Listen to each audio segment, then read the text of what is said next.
C'est ici, c'est maintenant. C'est ici, c'est maintenant. C'est maintenant, c'est ici et maintenant. Maintenant.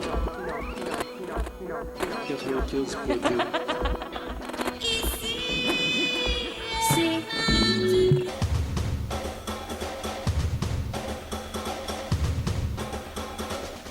Vous écoutez Radio Ici et Maintenant sur 95.2 FM et dans le monde entier par internet, ici-et-maintenant.com.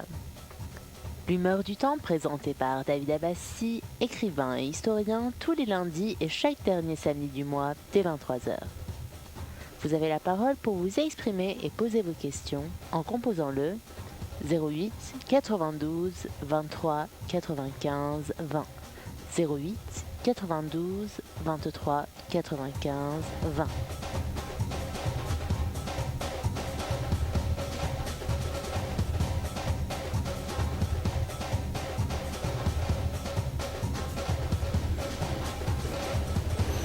Voilà, mes chers amis, à notre lundi soir, et c'est 23h, David Abbassi est avec vous. J'espère que vous allez bien. Quoi de neuf? Beaucoup de neuf dans la vie nationale et internationale. On peut parler de voyage de Monsieur Donald Trump, président des États-Unis, en Arabie Saoudite et en Israël. Plusieurs milliards de dollars signés, des contrats en faveur de l'économie américaine.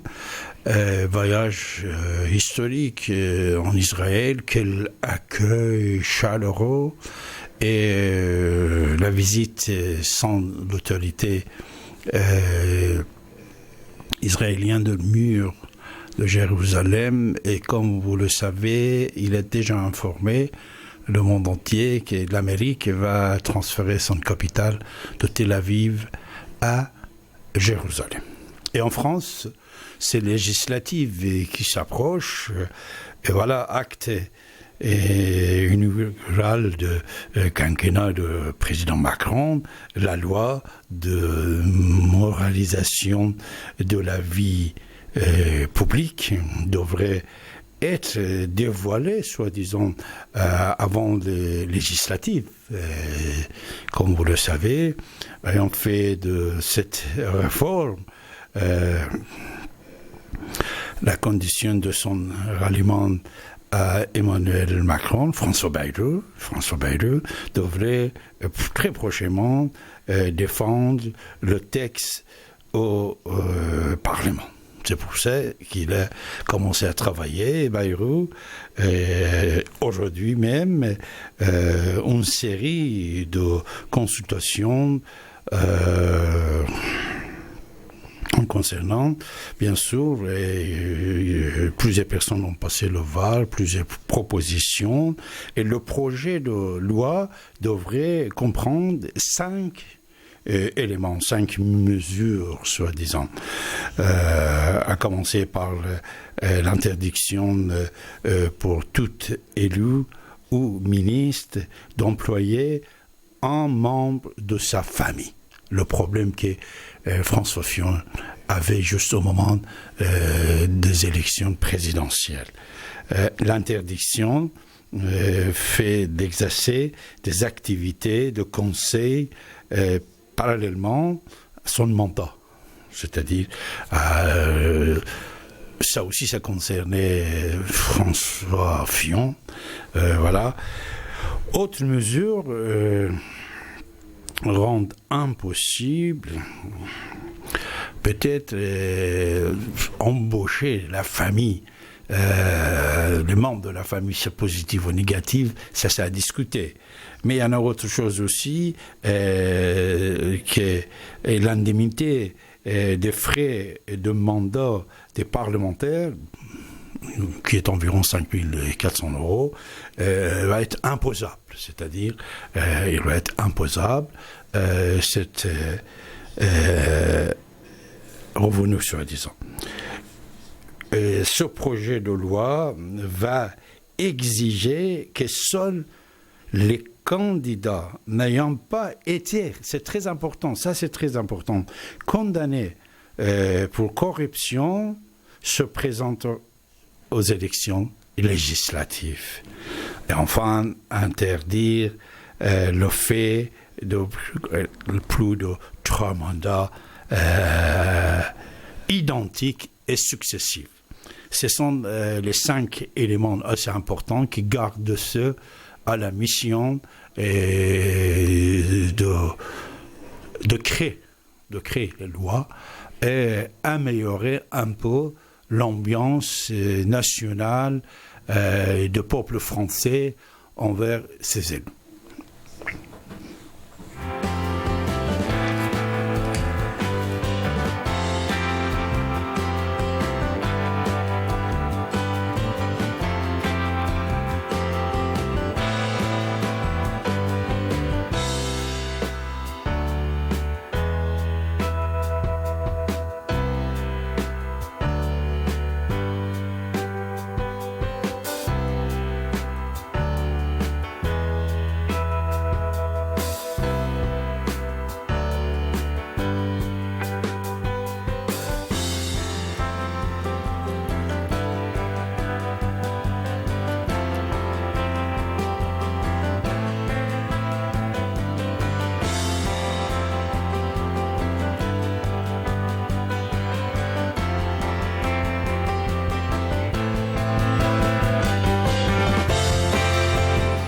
Alors, avec le voyage du président Trump en Arabie Saoudite et bien sûr en Israël, un nouvel ordre mondial, on peut dire, s'était créé. Pourquoi? Puisque le président des États-Unis, Trump, a rencontré une quarantaine de dirigeants des pays de la région, c'est-à-dire des pays de la religion musulmane, arabo-musulmane, qui étaient, vous savez qu'ils ont fait une réunion en Arabie Saoudite, et un accord a été conclu parmi ces plus de 40 pays, et notamment on a annoncé comme quoi tous sont partenaires solidaires pour une organisation de lutte contre le financement de terrorisme. C'est ça qui est très important. C'est-à-dire unir pour lutter et contre le financement du terrorisme en Arabie Saoudite, président des États-Unis. C'est quoi ce terrorisme? Selon les arguments des Américains eux-mêmes, surtout Mme Hillary Clinton, et selon les investigations américaine et CIA qui était fait concernant les actes terroristes à New York, 11 septembre, et selon le témoignage du monde entier, la création de Taliban, Al-Qaïda, Daesh, tout ça, tout le monde est d'accord. Personne ne va pas le contester, hein, personne ne le conteste pas. S'il y a quelqu'un qui a contesté quelque part avec des preuves, vous pouvez venir témoigner. Mais tout le monde est d'accord et dire que tout ça, c'était fait par une alliance stratégique entre Arabie Saoudite et une partie du pouvoir américain. Tout le monde est d'accord. Tout le monde est d'accord. Sauf le 11 septembre, que ça, on a su dès le premier jour, avec le rapport que CIA et les autres organismes d'espionnage et contre-espionnage ont publié. Seulement le 11 septembre, on a dit que c'était la majorité des terroristes, c'était les gens d'Arabie Saoudite. Mais après, quand on parle de Taliban, de Al-Qaïda, de Daesh et tout ça, c'est toujours, comme Mme Hillary Clinton également a dit, nous voyons la main des Américains et la main d'Arabie Saoudite. Alors comment ça se fait? Quand on va faire une union contre ce terrorisme, avec ceux qui sont d'origine de cette création. Alors cette création aussi, c'était toujours pour les intérêts pétrodollars, c'est-à-dire la question, c'était le pétrole. le pétrole de Moyen-Orient et de Proche-Orient et bien sûr du Nord d'Afrique est assez important, et surtout que la famille Bush, comme vous le savez, Aramco, une grande compagnie pétrolière, Rumsfeld et tous ces gens-là, ils sont dans toutes ces sociétés-là pétrolières dès le départ. Et tous sont des hommes d'affaires plutôt que des politiciens, et des hommes d'affaires et une grande relation avec le pétrole. Alors maintenant, ces gens-là, ils nous disent quand ils vont faire une union contre le terrorisme mondial, c'est ça qui va être un peu rigolo. Je ne sais pas comment le monde va passer devant cette histoire, soi-disant, mais ça c'est très important. Alors, tout à l'heure, j'ai vu une photo du globe de la lumière et M. Trump et le roi d'Arabie Saoudite et le président Sisi de l'Égypte. Tous les trois, ils ont mis la main sur ce globe et les autres dirigeants sont derrière eux. Ils ont fait, soi-disant, une alliance.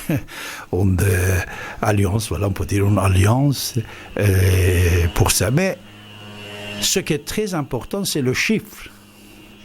C'est le chiffre d'affaires de ce voyage que le président Trump l'a fait, plusieurs milliards de dollars. Il a signé des contrats de vente des armements aux Saoudiens. Les Saoudiens, actuellement, ils sont en guerre seulement avec le Yémen. Mais n'oubliez pas, on est en train de préparer une guerre. Cette guerre que personne ne va pas espérer qu'il y aura lieu, cette guerre entre Arabie Saoudite et la République islamique d'Iran.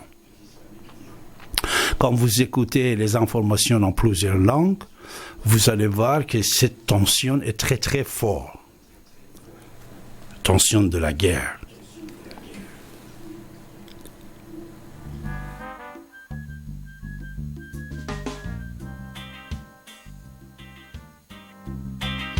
Tension de la guerre entre Arabie Saoudite et la République islamique d'Iran.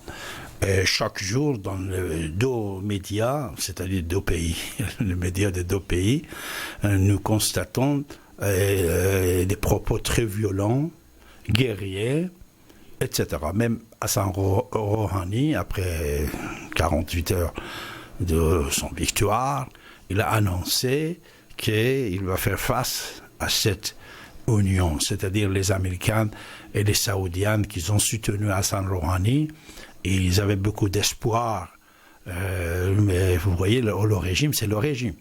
Quand même, je vous ai déjà informé, quand il y a déjà un mois, les Américains, ils ont attaqué Damas. Cette attaque de Damas, c'était pour valider la candidature de Hassan Rouhani, puisque le régime ne voulait pas le mettre parmi les candidats. Mais une fois que M. Trump il a attaqué Damas, c'est comme Téhéran. Alors on l'a mis dedans. Il était candidat face à d'autres personnes, Ebrahim Raisi. Ils avaient l'espoir qu'il va marcher 100%. Mais c'est de diplomatie internationale de toute façon. Alors, la République islamique d'Iran aussi, depuis 38 ans, 39 ans maintenant, il est devenu un peu, on peut dire, malin. Et il sait comment jouer dans le monde politique. Alors, ce qu'il fait depuis le premier jour, c'est-à-dire depuis le premier jour, après le chute de Shah d'Iran, ils ont essayé d'avoir cette dualité que j'ai expliquée la semaine dernière. Dualité de politique, deux tendances, droite et gauche, deux tendances extrémistes et modérées. Cet enjeu politique qui existe dans le monde entier, c'est géré par les colonisateurs et contrôleurs du monde. Voilà, c'est un mot que j'aime beaucoup et qui vient d'arriver tout de suite dans la bouche de David Abbassi. Contrôleur du monde. Il y a certains qui contrôlent le monde. Ces contrôleurs du monde, toujours, ils préfèrent que chaque pays il aurait deux tendances politiques, droite et gauche, pour pouvoir le faire jouer en faveur de l'économie internationale. Et je vous ai dit la semaine dernière, ce que Macron il a fait, c'est pour casser cette mur de dualité. C'est pour ça qu'il met un Premier ministre de droite, des ministres de centre, des ministres de gauche, pour casser cette dualité qui a été imposée par les impérialistes, par la mondialisation mondiale, enfin, etc. Puisqu'à l'époque, quand on était en train de faire la guerre froide contre l'Union soviétique et contre le communisme, cette idée de démocratie, des élections à droite et gauche, ça a aidé pour faire chuter l'Union soviétique. Ça a chuté, comme vous savez, le Chili, Pinochet, Solidarité, Lech Walesa en Pologne et plusieurs d'autres endroits. Cette question de démocratie, cette question de deux partis politiques, un contre l'autre, droite et gauche, et les élections, a joué en faveur.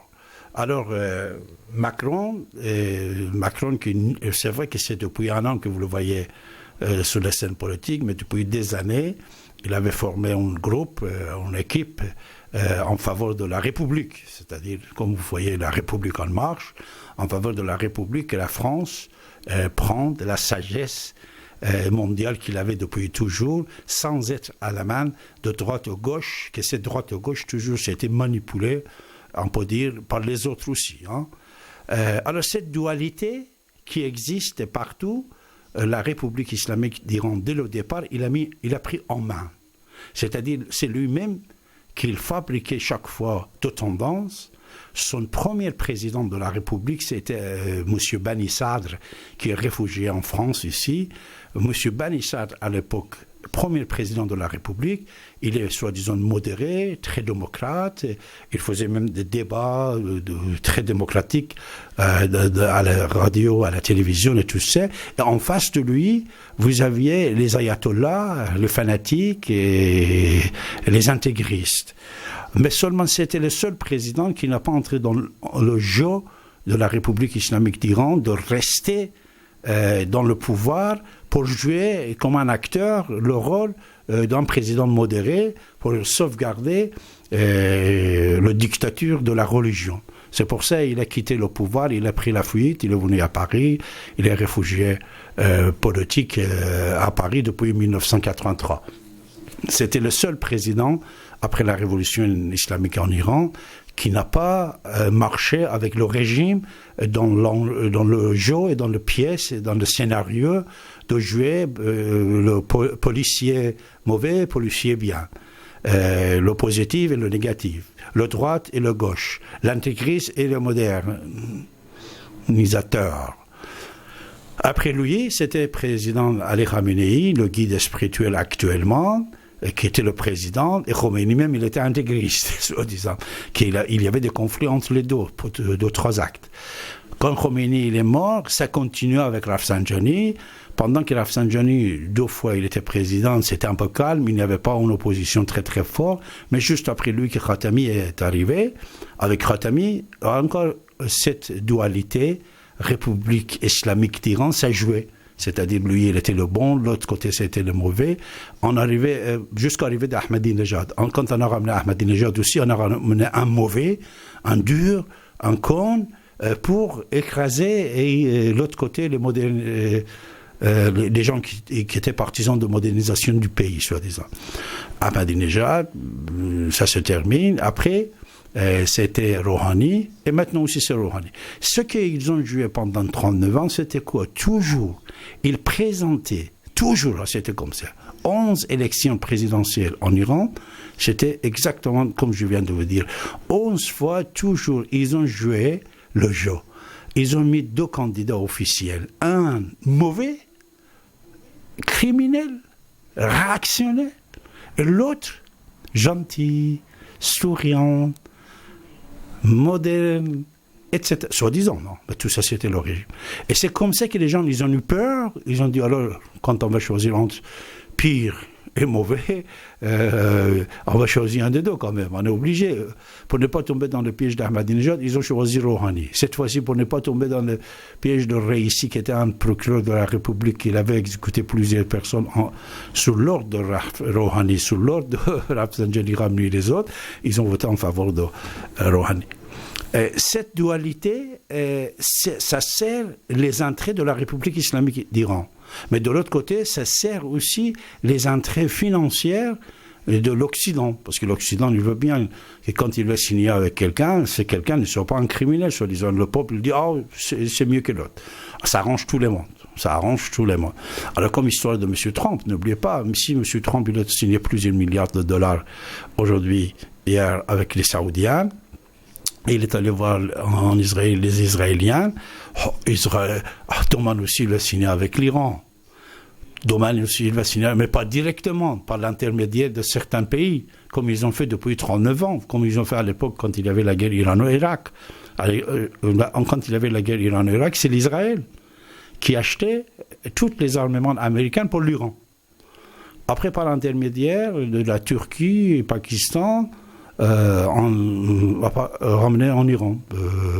Et malgré tout ce que vous voyez sur la scène politique, tout ce commerce, tout ce business, ça continue, ça existe, etc.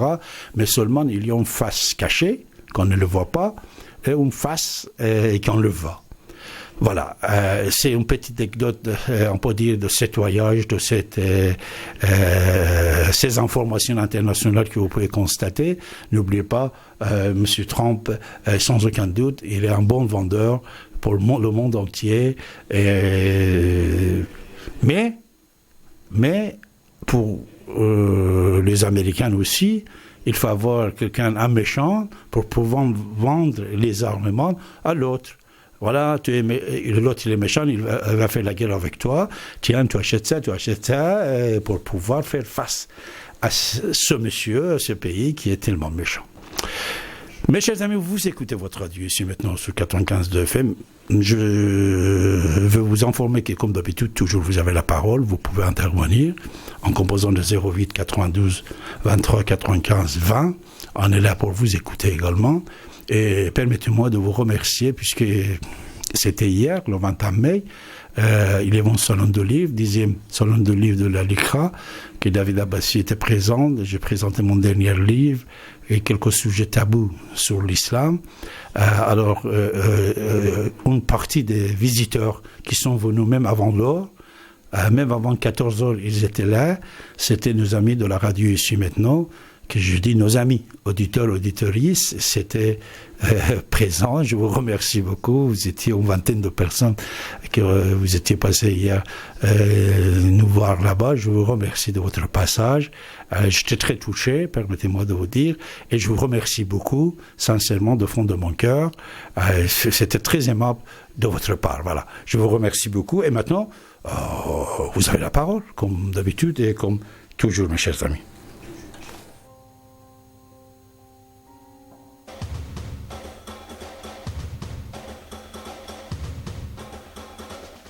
Vous écoutez Radio ici et maintenant sur 95.2 FM et dans le monde entier par internet, ici-et-maintenant.com. L'humeur du temps présentée par David Abbassi, écrivain et historien, tous les lundis et chaque dernier samedi du mois.